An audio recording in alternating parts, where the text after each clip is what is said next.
பொதுவாகவே அதிபதி சனி பகவான் தான். சனி சார்ந்தவங்க, ஏன்னா குரு பகவான் வந்து இப்போ அதிசாரம் வாங்குறாரு. கடக ராசியில உச்சம் அடைகிறார். மகர ராசி உங்க ராசியில தான் குரு பகவான் எப்பயுமே நீச்சம் அடைகிற இடம் உங்க வீடு தான். அப்ப கடக ராசிக்கு உச்சம் அடைஞ்சு குரு வந்து நீச்சம் வீட உங்க ராசி தான் இப்போ 7ஆம் இடமா பார்க்கறாரு. கலஸ்திர குருவை வராரு.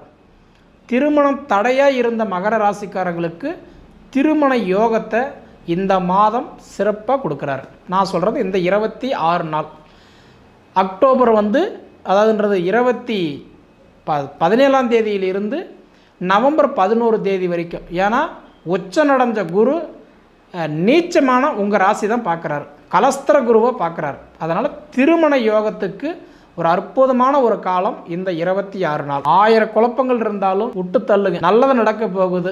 சிறப்பான ஒரு யோகம். உங்க ஜாதகத்தில் என்னென்ன பலன்கள் இருக்குதோ அதுக்கு தகுந்த பலன் அப்படியே உங்களுக்கு கொடுத்துட்றாரு. அனுபவிச்சு பார்த்து சொல்லுங்க.